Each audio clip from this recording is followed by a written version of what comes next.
my name is Jayal, and I would like to introduce you to my capstone this year, which is Super Sports. Trust me, the name is weird, but I promise you I have a reason for it, and this is my 2025 capstone.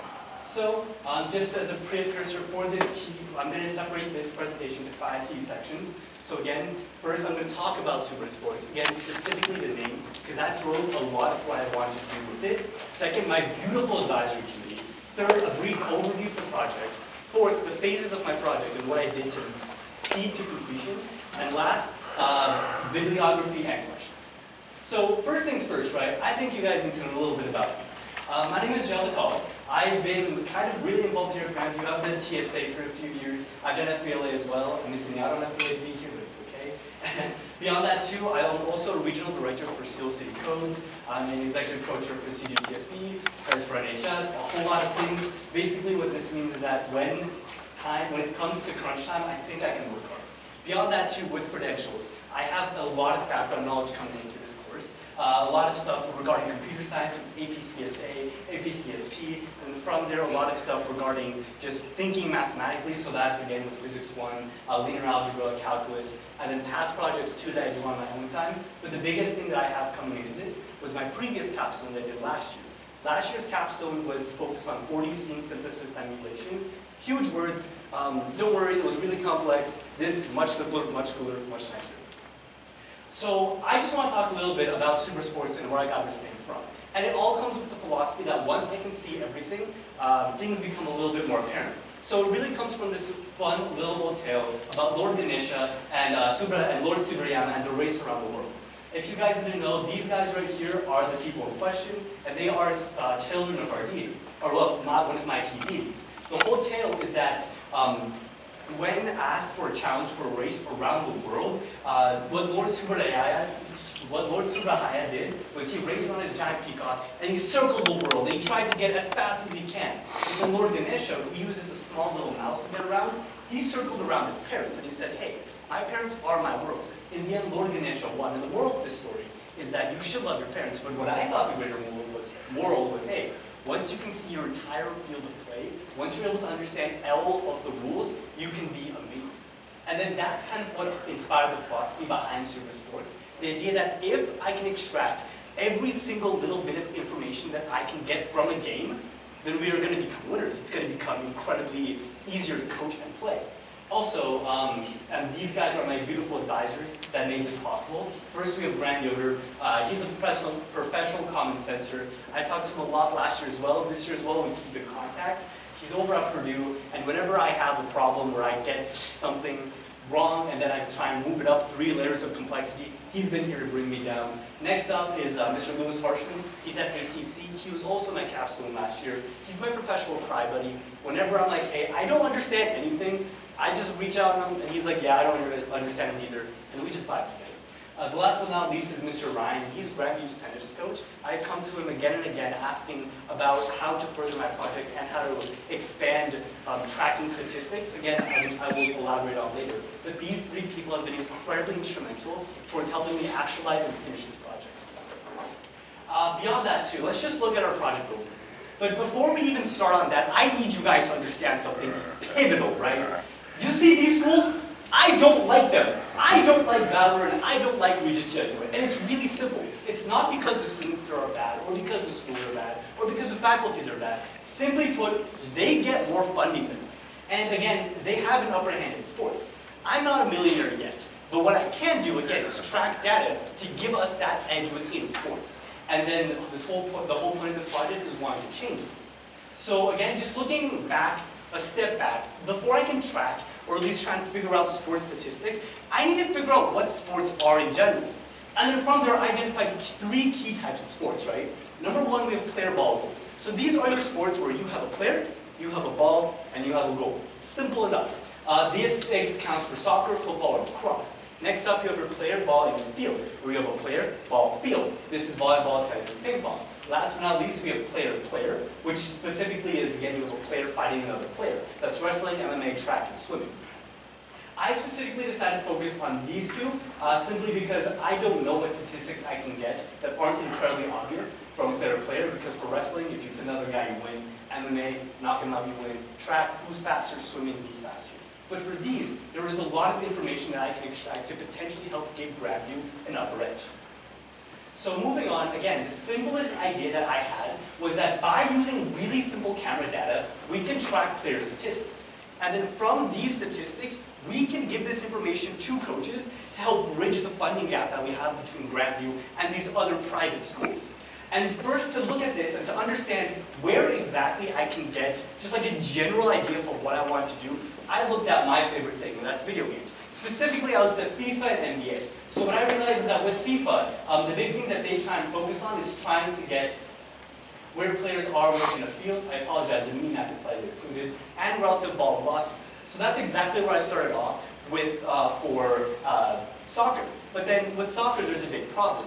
You guys know, soccer's fields in general aren't necessarily standardized. So the soccer field here at Grandview and the soccer field here at Valor, or there at Valor, they're not going to be the same. So to remedy this, I decided that I should also look at other sports that aren't soccer that have a standardized field.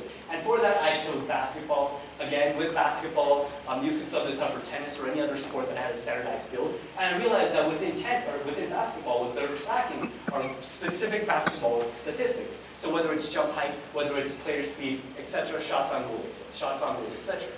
Okay, fine. Now I know what I'm trying to do. And then from there, I also need to understand, how am I going to visualize this? Because coaches, I can give them a big spreadsheet. They're not going to do anything with it, but they have a spreadsheet. So then again, I looked at what researchers had done in the past. And I realized that there's a few key things that I should probably do. Number one, figure out how to make heat maps. Because heat maps, they're really good at agglomerating data for people to see. For example, this is a tennis heat map that shows hits. From here, it's really obvious to see that Dio over down there could potentially need improvements. And Fed up there maybe wants to focus on the sides. Beyond that too, I figured that I also need to do ball tracking, just to see if I can maybe figure out a correlation between where the ball is and where players are or their performance that I can then give to soccer coaches here or basketball coaches here. And again, miscellaneous data for individual sports.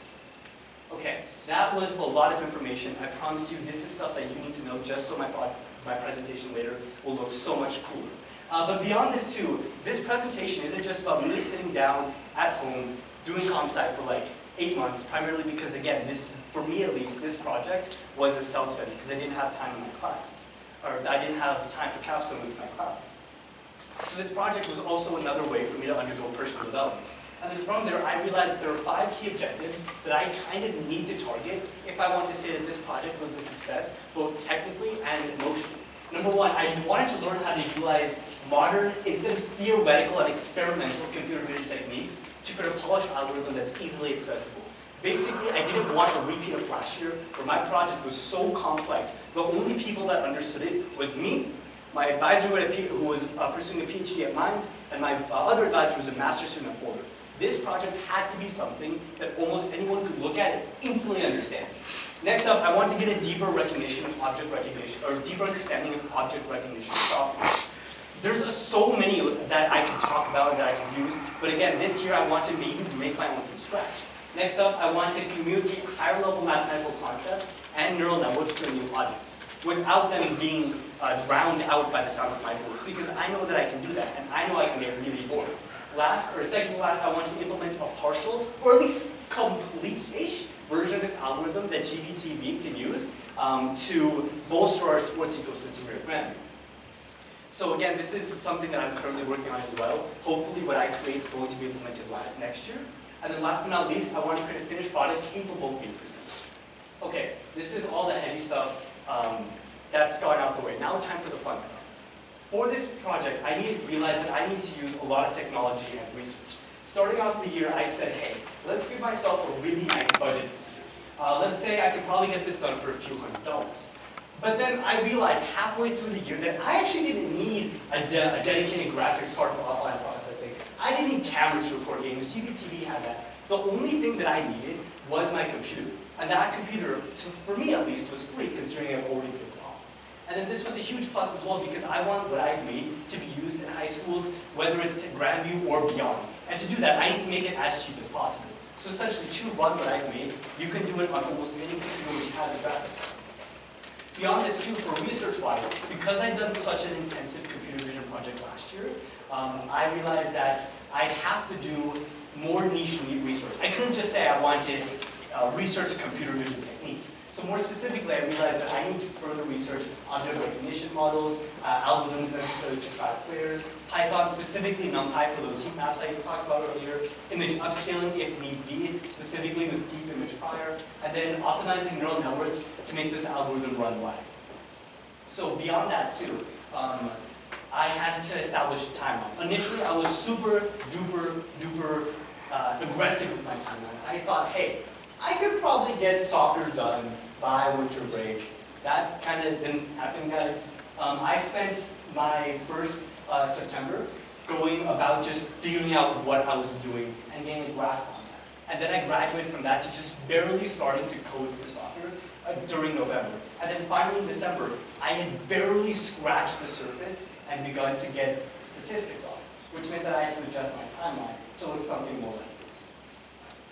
But then with my timeline, I believe my timeline heavily depicted my challenges. So let's just take a look at how this reflects, especially with my timeline. Initially for soccer, I wanted to use, the only footage that I wanted to use was Grand Prix training footage. So this is Grand Prix footage that GPTV took us last year. This is us versus, I believe it's Regis, but I had a small problem with that. When I overlaid YOLO onto it, I would get a whole bunch of gunk. Like, I have players here, fire, that's pretty cool, but it's not discerning between which players are which. I also have a lot of balls here that aren't accounted for. By the way, these aren't balls, these are field markers. Yeah. So at this point I said, hey, let's take a step back and let's use standardized data. When I use standardized data, I decided that I'm going to use a soccer game that I found online. I have no idea who this is. I just found it online. It was high quality.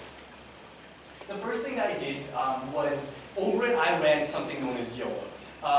YOLO essentially was talked about earlier in the earlier presentations. But what it is a tracking software that's capable of looking for players and then putting bounding boxes on them.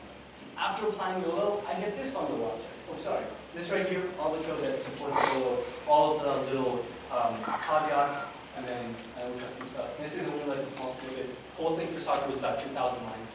But afterwards, I get this. So this right here basically shows soccer after I apply YOLO. The only thing YOLO is doing is it's figuring out where these players are. Everything else, meaning this velocity calculation, the ball positioning, the ball control, all that other stuff, I had to do manually using all this fun stuff. And then beyond that too, I had to train YOLO to differentiate between players on white team, players on green team, and the referees up here. But beyond this too, this wasn't really super duper difficult because remember, soccer isn't standardized, guys. Different fields have different lengths, widths, etc. at the high school level. So rather than going on trying to make this incredible by showing all niche statistics and going all off trying to show everything, like a mini map over here, and then fundamental statistics over here, and then data over here, and then graphs, I decided, hey, let's take a step back and let's do something a bit easier. And that right there is when we get to tennis. So again, right now within my timeline, I'm at around January. So right now, essentially what I've done is I've created the most basic version of soccer tracking that is capable of being used by coaches. Afterwards, I updated my timeline to reflect that, hey, I'm going to focus specifically on tennis rather than focusing on a whole host of other sports that tends to be modulated. And that's reflected in my timeline. Where rather than trying to start for tennis, then jump from tennis to volleyball, and then from volleyball to creating UIs and then doing all these fun bug fixes, I decided, hey, let's focus specifically on feature extraction with tennis, and then create UIs for easy usage, and then worry about fun stuff around the collection. So my timeline shifted from being focused on doing everything January to cooling it down and doing specifically tennis-oriented stuff on January, and then for February, focusing on potentially implementing stress testing for mid-year presentations, working on generalizing it, and then finally in March dealing with heat maps, and then dealing with the rest of my presentation stuff coming.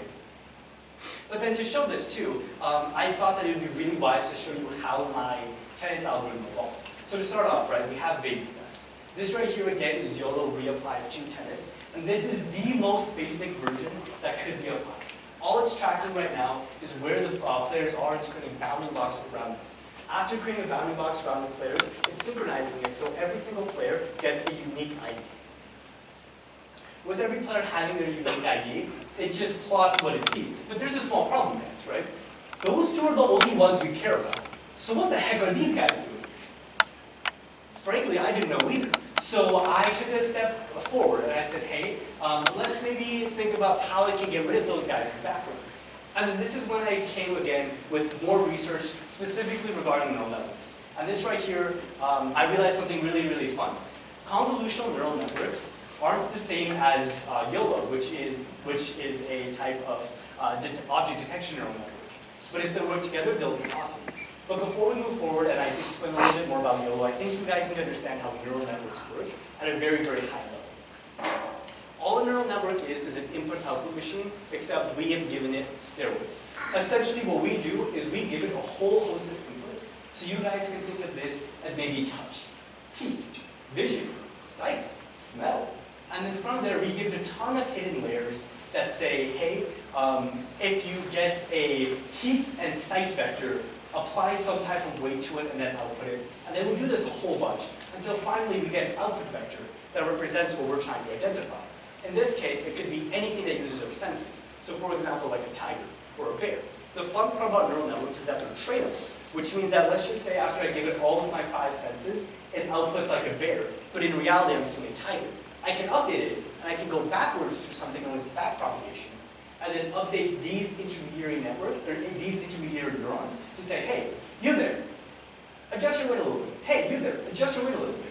And then I do that again and again for like hundreds upon thousands of iterations to eventually train it to understand that this right here is a tiger. Again, this is a very high level understanding of what neural networks are, but fundamentally that's all they are, input-output machines. So now let's head back over to this. This right here is what happens when I apply, or what happens when I created my own convolutional neural network to do key point counting. This is what it should look like. Mind you, I do this all in Microsoft Paint, I'm incredibly proud of myself. This is what it looks like. Quick question, anyone here, can you guys tell me the difference? Yeah, so basically these points, they're not over here, guys. That's a really big problem. My neural network thinks they're all the way over here. This is when I sat down and thought to myself, hey, what am I doing? I'm reinventing the wheel.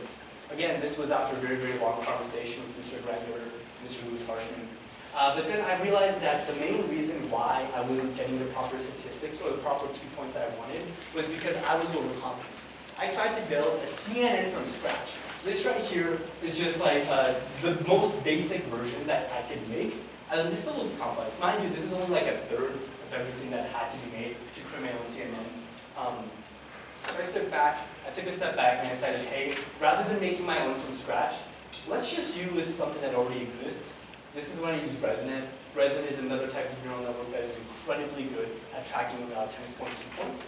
And then from there, I trained this, I reapplied it, bada bing, bada boom. Guys, we can see the key points. But another problem, is this a ball? No, that's not a ball. The ball's over here. So what the heck is this?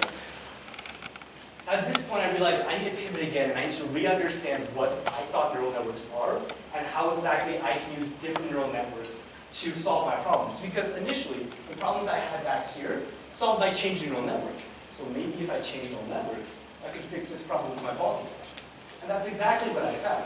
So another key takeaway that I got while doing a lot of my research was the idea that different neural networks are really, really good for different things. So for example, CNNs, the ones that I used last time from Resonant, they're really good at line endpoints. YOLO V8, which I'm using to detect players, really, really good at detecting players. Really bad at detecting fast-moving objects, though. And then last but not least, YOLO V11, which mind you was released, I think, 2 months ago when I was researching it. They're really good at fast-moving objects. But there's a trade-off, and that trade-off is shown right here. So basically, what this shows is that as our tensors increase, our latency or our time needed to do calculations increases as well. So I couldn't just shove everything into YOLO V11. I had to shove stuff into YOLO V8, and then CNNs, and then again YOLO V11, and hodgepodge them together, just so my computer could handle it. Okay, fine. Now I've pivoted over, and I've used YOLO V11. Once I had YOLO V11 set forth, I was able to finally track the ball relatively accurately. And then these are plays too. But there's a fun little thing here, right? These right here, this image right here only shows bounding boxes. There's no statistics here. There's nothing that I can use here to help, or to give to coaches to potentially help them better their coaching experience. So what I did was, sorry, this should be relatively quick. What I did was I sat down, did a whole bunch of more coding. Mind you, 2,000 lines for, 2,500 lines for tennis. This just shows the fun little, a few little snippets I had, and then I ended up with this. So this right here uses homography, which is the art of saying that this point is bottom right, that point's, or sorry, bottom left, that point's top left, that point's top right, point number 3 is bottom right. Put it on a mini-map, figure out the mini-map and where it exists and where the points are after distortion. And then from there, we map the ball onto the mini-map using a bit of calculus, which I don't want to bore you guys with. The problem here, at least, is the mini-map isn't fully accurate, but what I was able to get was fairly accurate speed mappings. So how fast the ball is moving, how fast the player is moving, average ball speed, average player speed. At this point, I was ready to throw in the towel. I thought, hey, I've done more than enough. I figured out where the ball is on a mini-map. I figured out where to track it accurately. I figured out a lot of fun stuff. But then I had a fun little meeting with Mr. Ryan. And I said, hey, I've tracked player speed. What else can I track? I expected Mr. Ryan to say, you're done, dude. That's all I need. He told me more. So that's exactly what I did. But I also caught a small murder case while doing so, just because when you deal with neural networks, time and time again, you'll find that they crash. Sometimes they kill Python, sometimes they don't work, sometimes they convolute too much. We don't know, sometimes they're trusted. But at the end of the day, after talking with him for a few iterations, implementing a few more different calls, methods, etc., I was able to get this, which is my final project, or which is my final showcase for tense. And then what I was able to track here was stuff regarding homography here. The ball tracking is a little bit more accurate this time. And then what I was most proud of was I used every single instance by which the tennis ball was detected, and every single instance by which the player was detected, to extract a ton of new information, like again, rally speed, the average distance that they're running, the average distance that they're running between shots. Beyond that, too, how fast their serves are versus how fast their returns are, and then from that to the shot type that they take, whether it's something like a backhand or a forehand. So then beyond this too, again, I want to send back to my key objectives, because this project essentially took everything out of me. It made me reconsider what I knew about neural networks. It made me not like sports as much. It made me turn into a really, really big data fanatic. But at the end of the day, I truly do believe that I've accomplished my 5 key points. First one, being able to utilize modern technology, not stuff that was made in 2000, not stuff that was made in 1980, not neural networks that were made ages ago, but rather stuff that was made 2 months ago. Beyond that too, I think I was able to gain a deeper understanding of object recognition, especially after investigating how neural networks work on my own, and then doing mathematics behind that. Afterwards, again, I think at least I explained to you guys the bare basics of how vectors work, how the vector calculus behind neural networks work in a way that wasn't super boring and actually understandable. Beyond that too, I was able to implement a partial where I'm going to say this is a complete version of this algorithm, and I was able to make it so it visually shows everything I wanted to. And ideally, this will be used next year within Grandview High School's tennis program with our top-level varsity athletes, just so that they can figure out a bit more information to, again, compete with these Regis athletes. And last but not least, I think I created a finished project that was capable of being presented, that was presented as semi-engaging. Thank you so much. This was my capstone. If you guys have any questions about how I specifically implemented classes, methods, or the math behind it, I have my table set up there. I can talk about it for hours. Please find me. But yeah, this is my project. Super sports. Thank you.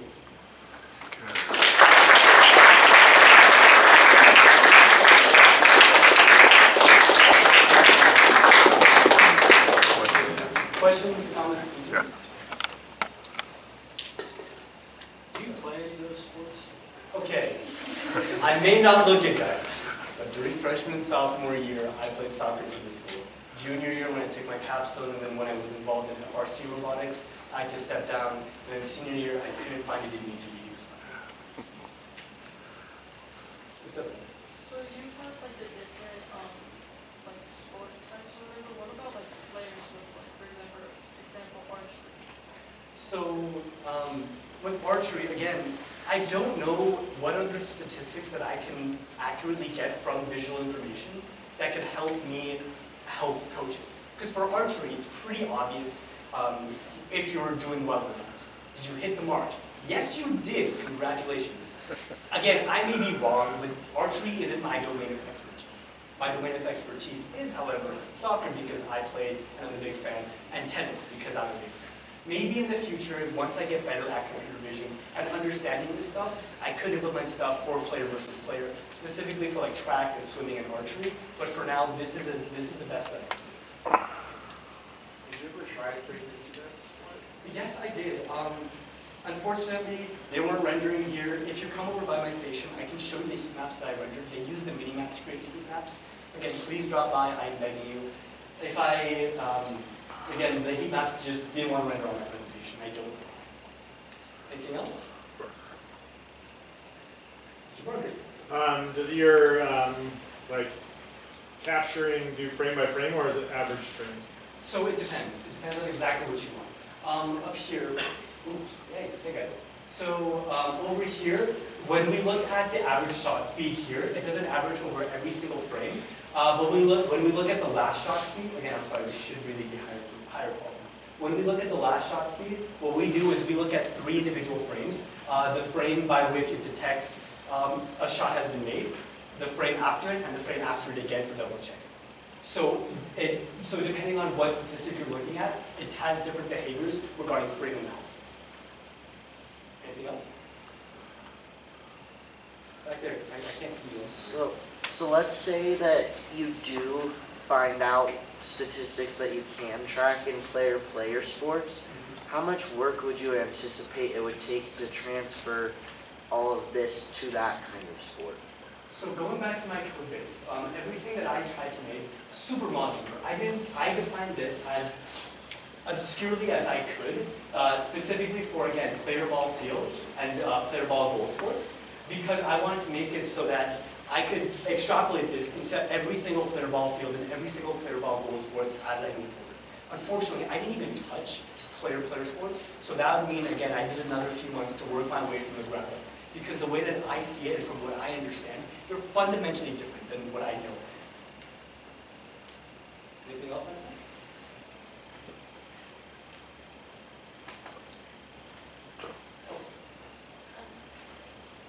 Is this like have to do with your previous capstone and what you want to do with the rest of your like life? So, okay, my previous capstone last year was let's call it a mess. It was incredibly complex. Basically what I tried to do was I tried to create a moving 3D object from 2D videos. Crazy, right? And it really was. The only commonality that I have between last year's capstone and this year's capstone is that they both use computer vision. And that's kind of the reason why I chose this. Because last year, I encountered YOLO, I encountered convolutional neural networks, but because I used neural radiance fields and planoxels, I didn't really touch on them. I wanted to do so this year. And again, the second part of this, the main reason why I did this is, guys, I'm a really passionate person. If there's something that I don't really like, I'll do something about it. These two schools, something I don't really like, and I really don't believe that there should exist a world in which Grandview students or these athletes from public high schools are at a disadvantage simply because even though they perform better than these private school athletes, they just don't have the coaches and the support staff to be recruited, to have their statistics shown to be recruited. And for the rest of my life, I actually wanted to major in electrical engineering, minoring in computer science, and I want to tackle world energy distribution, global power distribution, simply because I was born in Nepal, and Nepal, the power distribution system there, not great. I'm going to fix that before I die, but we'll find out. Anything else?